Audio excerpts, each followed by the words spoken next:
예루살렘 사람 중에서 어떤 사람이 말하되 이는 그들이 죽이고자 하는 그 사람이 아니냐. 보라, 드러나게 말하되 그들이 아무 말도 아니하는도다. 당국자들은 이 사람을 참으로 그리스도인 줄 알았는가. 그러나 우리는 이 사람이 어디서 왔는지 아노라. 그리스도께서 오실 때에는 어디서 오시는지 아는 자가 없으리라 하는지라. 예수께서 성전에서 가르치시며 외쳐 이르시되 너희가 나를 알고 내가 어디서 온 것도 알거니와 내가 스스로 온 것이 아니니라. 나를 보내신 이는 참되시니 너희는 그를 알지 못하나 나는 아노니 이는 내가 그에게서 났고 그가 나를 보내셨음이라 하시니 그들이 예수를 잡고자 하나 손을 대는 자가 없으니 이는 그의 때가 아직 이르지 아니하였음이로라. 무리 중에 많은 사람이 예수를 믿고 말하되 그리스도께서 오실지라도 그 행하실 표적이 이 사람이 행한 것보다 더 많으랴 하니 예수에 대하여 무리가 수군거리는 것이 바리새인들에게 들린지라. 대제사장들과 바리새인들이 그를 잡으려고 아랫사람들을 보내니 예수께서 이르시되 내가 너희와 함께 조금 더 있다가 나를 보내신 이에게로 돌아가겠노라. 너희가 나를 찾아도 만나지 못할 터이요 나 있는 곳에 오지도 못하리라 하시니 이에 유대인들이 서로 묻되 이 사람이 어디로 가기에 우리가 그를 만나지 못하리요. 헬라인 중에 흩어져 사는 자들에게로 가서 헬라인을 가르칠 터인가. 나를 찾아도 만나지 못할 터이요 나 있는 곳에 오지도 못하리라 한 이 말이 무슨 말이냐 하니라. 가정예배를 드리는 사랑하는 성도 여러분의 가정에 하나님의 은혜와 사랑과 평강이 함께 하시기를 기원합니다. 오늘은 요한복음 17장 25절로 36절의 말씀을 근거로 해서 선택된 자라는 주제로 말씀을 드리면서 은혜 나누기를 원합니다. 사람이 살면서 언제 가장 절망적일까요? 선택받지 못했을 때입니다. 전공을 연극 영화를 하고서도 일반인으로 살아가는 사람의 얘기를 들어보면 오디션이나 중요한 순간에 선택받지 못했을 때 그 절망감 때문에 좌절하게 되어 다른 길로 가게 되었다는 이야기를 들었습니다. 그렇습니다. 선택받는다는 것은 은총이요 감격입니다. 정성민이 지은 당신은 선택된 사람인가라는 책에 보면 서두에 인간의 운명에 대해 말하면서 만약 인간의 운명이 하나님에 의해 완전히 정해져 있다면 인간의 삶은 참으로 비참해진다고 기록하고 있습니다. 그 이유가 각본대로 움직여야 하기 때문이라고 말합니다. 다시 말하면 인간이 프로그램으로 움직여야 하는 로봇이 되어 자유를 빼앗기게 된다는 것입니다. 선택과 자유, 이것은 인간이 살아가는데 가장 중요한 요소이기도 합니다. 살다 보면 사람은 선택에 의해 성패가 좌우됩니다.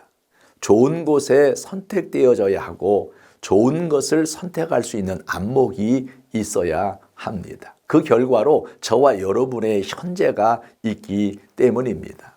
여러분이 현재 어려움을 겪고 있다면 과거의 잘못된 선택 때문인 것이 분명합니다. 사람은 살면서 스치는 관계가 있고 만남의 관계가 있습니다.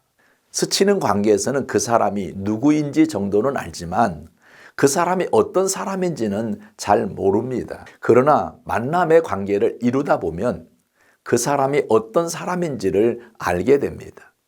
어떤 음식을 좋아하는지, 어떤 취미가 있는지, 어떤 성격을 가지고 있는지 그런 것들은 오랜 시간 사귐이나 함께하면서 알게 되는 부분입니다. 그러므로 상대가 누구인지 정도 아는 것 가지고 그 사람을 절대 평가해서는 안 됩니다. 교회에서는 너무나 천사 같았던 사람이 멀리 해외여행을 해보면 본질을 보게 되어 실망할 때가 많습니다. 스치는 관계에서 보이지 않던 부분이 만남의 관계에서 보이는 것입니다. 우리 사회의 여러 가지 문제점이 이런 것 때문에 생겨나는 것입니다. 사람은 자기 관점으로 상대를 평가하고자 하기 때문에 세상은 늘 시끄럽습니다.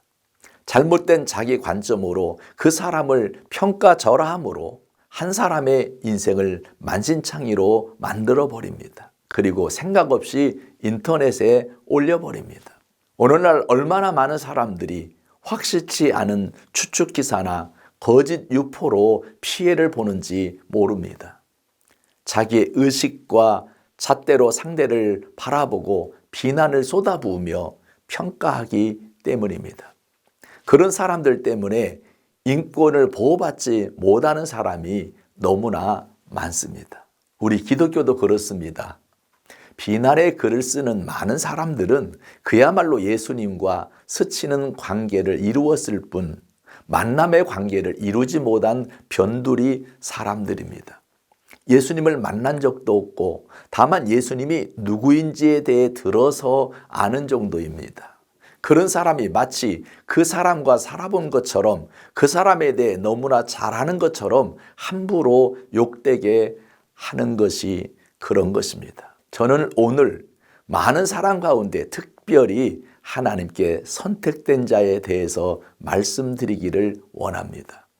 내가 누군가의 선택을 받았는데 나를 선택한 분이 하나님이라면 여러분의 기분은 어떨 것 같습니까? 나를 선택한 대상이 하나님이십니다. 하나님께 선택된다는 것은 엄청난 은총이요 감동입니다. 만약 하나님께 선택되고도 은총과 감동이 없다면 그가 누구인지 모르기 때문입니다. 다시 말하면 그분의 신분과 능력을 믿지 못하는 무지에서 오는 것입니다. 오늘 본문에 보면 예수님께서 자신을 소개하면서 나를 보내신 이가 있다라고 말합니다. 당신을 보내신 이는 참되신 분인데 너희는 그를 알지 못하지만 나는 안다고 말합니다. 어떻게 아느냐 하면 예수님 자신이 그에게서 났고 이 땅에 올 때 그분의 보내심을 받았다고 그분을 소개하고 있습니다. 다시 말하면 나를 택하신 사람의 정보를 확실히 알려주는 장면입니다. 요즘 우리나라는 웰다잉이 이슈로 떠오르고 있습니다. 건강하고 아름다운 삶을 마무리하고 싶은 욕망에서 인생을 멋지게 내려놓는 비법을 터득하는 것입니다. 사람이 죽으면 모든 기회가 사라지는 것이기에 살아있을 때 늘 용서하고 화해하고 감사하는 것을 훈련해야 한다는 것입니다. 그것은 곧 사람이 어디서 와서 왜 살며 어디로 가는지를 확실히 깨닫게 하는 일이기도 합니다. 나를 보내신 이가 누구인지를 알면 죽음 또한 두렵지 않기 때문입니다. 그런데 무엇을 텍스트로 삼느냐에 따라 결과는 달라집니다. 성경을 잘 이해하면 잘 죽는 것은 곧 잘 사는 것이요. 살면서 믿음 생활을 어떻게 잘하느냐에 따라 죽음을 잘 준비하게 됨을 깨닫게 됩니다. 다시 말하면 사람답게 잘 살아야 죽을 때 평안하게 죽을 수 있는 것입니다. 결국 죽음과 삶은 하나임을 깨닫게 합니다.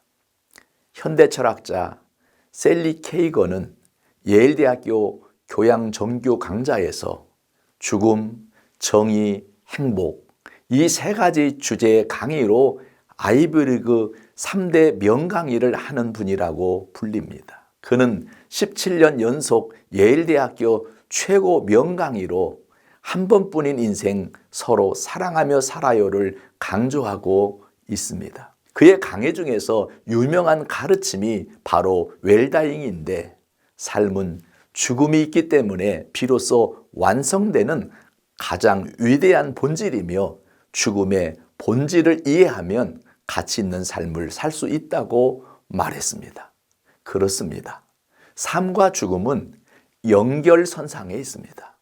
우리가 예수님을 스치는 관계가 아닌 만남의 관계를 이루고 나면 죽음 또한 생명의 연장, 죽음 또한 생명의 연장선상에 있음을 깨닫게 되어 선택된 자의 감격을 누리며 살게 될 것입니다.